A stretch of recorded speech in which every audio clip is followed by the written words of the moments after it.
എനിക്ക് കണ്ണേട്ട മാത്രമേ ഉള്ളൂ. ബാക്കി സ്നേഹിക്കുന്നവരെല്ലാം മനസ്സിനകത്ത് വിഷം വെച്ചോണ്ട് നടക്കുന്നവരാ. മോളെയും മോളുടെ കൂടെ ഡ്രൈവറായിട്ട് വരുന്ന ആ പയ്യനെയും ചേർത്ത് ഒരുപാട് കഥകള് ഇവിടെ എല്ലാവരും കൂടി ഉണ്ടാക്കുന്നുണ്ട്. എനിക്കറിയാമേ, അവനെ ഞാനിപ്പോ പരമാവധി ഒഴിവാക്കിയിട്ടുണ്ട്.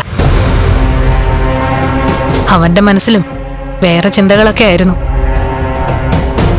അതെ അമ്മേ, നമ്മൾ പെണ്ണുങ്ങളൊന്ന് ചിരിച്ച, സ്നേഹത്തോടെ സംസാരിച്ച ഇവര് പിന്നെ നമ്മളെ മറ്റൊരു രീതിയിലാ കാണുന്നത്.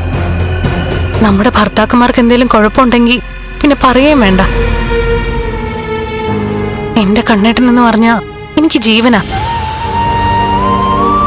അമ്മ എതിർത്തപ്പോ പോലും ഞാൻ കണ്ണേട്ടനെ വേണമെന്ന് പറഞ്ഞത് ഞങ്ങൾ രണ്ടുപേരും തമ്മില് ദൈവികമായ ഒരു അടുപ്പമുള്ളതുകൊണ്ടാ. കുടുംബങ്ങളിൽ കൂട്ടുകൂടിയ 10 വർഷങ്ങൾ.